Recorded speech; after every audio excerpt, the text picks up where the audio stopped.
예, 여러분 안녕하십니까. 교계 소식으로 엊그제 이 김천대학교가 기쁜 소식 선교회 구원파의 손에 넘어갔다. 수중으로 넘어갔다는 소식을 전해드렸는데요. 자, 이거 김천대학뿐만 아니라 이 신학교, 안양신학교도 지난 2월 달에 이렇게 대순진리회에 넘어갔고, 이 이단으로 팔려가는 한국 교회가 왜 이런 현상이 일어나고 이 참담한 내리막길로 이제는 교회가 어둠 속으로 이제 밀려 들어가는 것 같은 이런 큰 이 우려와 이제 안타까움 가운데 어떻게 왜 원인이 무엇이고 앞으로 어떻게 될 것이냐 한번 짚어봐야 될 우리가 큰 숙제가 아닐 수가 없습니다. 자, 여기에 우리 한국 교회가 1만 교회가 지난 정권 때에 없어지고, 그리고 교인 감소 중에서 이 신학교라든지 기도원이라든지 대학도 지금 아주 어려움을 당하고 교회 문을 닫는 곳뿐만 아니라 이런 것이 이제 속출을 하고 있다고 합니다. 자, 한번 여기에 대해서 원인을 보도록 하겠습니다. 김천대학교인데요. 자, 이렇게 김천대학교는 한 달 전에 김천대학 관계자에게 찾아오가지고 구원파 박옥수 측에서 경영권 인수의 의사를 문의를 해왔다는 것입니다. 문의를 해와서 그렇게 해서 이제 허락을 하고 200억을 경영의 부실로 해서 200억을 이렇게 받기로 하고 이렇게 이제 넘겨주었다. 이사진 8명이 다 이제 교체가 되어져서 발표가 되어졌다는 것입니다. 자, 여기에 이렇게 이제 김천 지역 연합회에서는 이렇게 인천 지역 교회에 있었던 사망 사건과 연관된 곳이 아니냐, 구원파 집단이라고 하는 것이 밝혀진 이상 가만히 있을 수는 없다. 김천 지역 연합회에서 자, 이게 이번에 큰 보도로 교회 안에 인천 교회에 구원파라고 말을 해야 되는데요. 거기가 박옥숙 이 대표 목사의 그 딸이 그런 것에 연루가 되어져 있다. 이 하는 것을 발표를 봤는데요. 자, 이런데 이게 웬 말이냐는 것입니다. 기독사 위기 김천대 학생들 분통을 터뜨리면서 자, 이렇게 지금 발표들을 연관된 그런 구원파 집단이라고 하는 것이 밝혀진 이상 우리 김천 지역에 있는 모든 기독교 단체 교회가 아주 치열하게 연합을 해서 악한 세력들과 우리가 싸워 나갈 것입니다. 김천대 교수들도 사실 합쳐졌으면 그러면 저희한테도 꼬리표가 차라리 폐교가 되고 다른 학교로 통합되어졌으면은 이런 저희한테 이런 이단 꼬리표가 안 붙고 최선의 방법이 아닐까. 학생들은 교수들은 이렇게 지금 안타까움을 토로를 지금 하고 있습니다.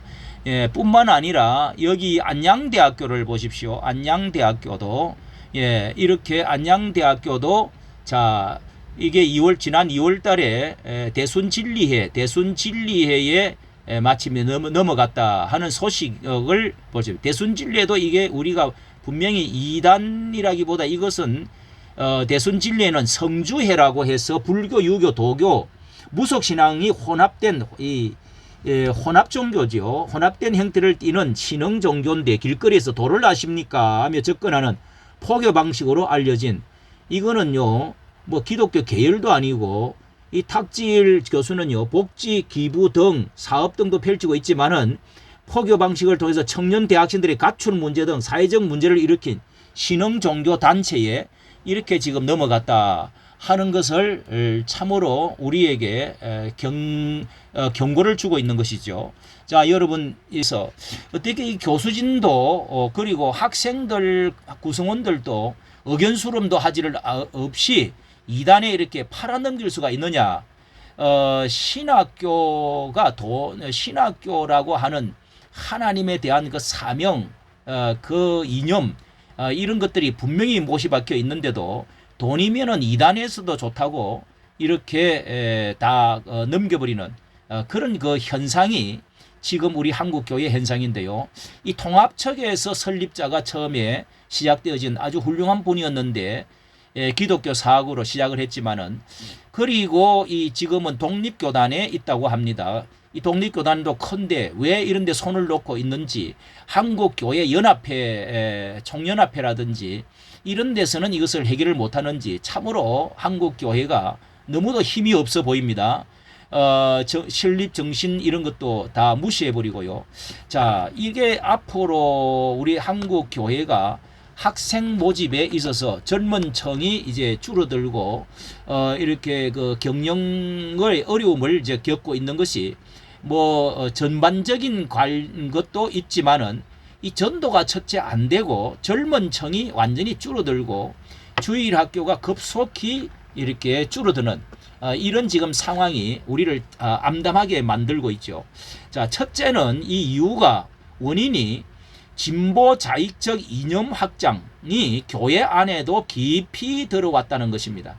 이 과거에 몇십 년 전만 해도 한국 교회가 크게 부흥할 때는 공산주의에 대해서 뚜렷하게 말을 할 수 있는 그런 정치적인 성향을 가졌을 때 그때가 교회가 부흥이 크게 되어졌는데요. 지금은 이 정교조의 영향을 받은 이 40대 50대 이런 그 사람들이 정권에 주사파 운동권적인 사람들이 핵심이 돼가지고 정권을 지금 잡아가지고 이렇게 정치 세력화 되어지고 교회 안에도 잠식이 되어져서 이렇게 한국 전체와 교회가 지금 꼼짝을 하지를 못하는, 여러분 이렇게 뭐 정치 이념 또 정치 운동한다, 애국 운동한다 그러면은 아주 폄훼를 하고 이렇게 함으로써 통째로 이렇게 한국 교회가, 자, 그들이 말하기를 교회를 10분의 1을 줄여야 된다 하는 말도 그 당직자들이, 큰 아주 높은 당직자들이 와서 분명히 이야기를 했다는 것입니다. 뿐만 아니라 한국 교회, 대형 교회들이 이렇게 이런 일에 정치에는 정치 불교, 정치 분리, 뭐 정교 분리 이런 그 명목을 속어는 알면서도 정치에 참여도 하지도 아니하고 운동에 나오지도 않고 오늘 입을 다물고 있으면서 벙어리 개가 되어가지고 짖지도 못하고 또 원수들이 쳐들어와도 이 파수꾼이 지금 졸고 있는 이런 지금 상황이 되어진 것이 큰 원인이다. 그리고 두 번째는 이 분열 다툼 이런 것들이 정말 한국의 여러 가지 이단의 대책에 미흡하게 대처한다는 것. 그리고 한국 교회의 이 개혁과 정화의 회개 운동이 일어나지 않고 부요하면서 여수run이 살찜이 하나님을 발로 찼다 하는 말처럼 정말 부패되어지는 이 중세 교회와 같이 이렇게 이제 비틀거리다가 쓰러지는 모습이 아닌가. 이 도덕 윤리적으로 또 금전적으로 모든 무슨 단체의 회장 운동에 5억을 10억을 20억을 썼다. 이런 말들이, 이런 것이 아주 공공연히 지금 돌고 있습니다. 그리고 지금 말하고 있는 이 총회장의 그 윤리 문제, 자, 이런 것들이 하루 이틀이 지금 아닙니다. 이런 정화운동, 회개운동, 이런 그 개혁운동이 반드시 지금 일어나야 될 때가 되었다고 생각됩니다. 그 외에 이렇게 신학교 난립이라든지 목사 선교사를 아무렇게나 그냥 주고 니도 나도 유튜브에 나와서 이렇게 신학교 또 강도사 이런 그 시추도 아직까지 받지도 않고 마음대로 떠들고 교회 세우고 또 계시 무슨 종말론 이런 것들로 미혹하는, 자, 이런 것들이 지금도 그리고 너무도 비인격적인 이런 그 욕설 이런 것들이 난무하는 이런 것들을 지금 교회가 정화를 해야 되겠다 하는 생각이 간절히 듭니다. 이까지 정치 감사합니다.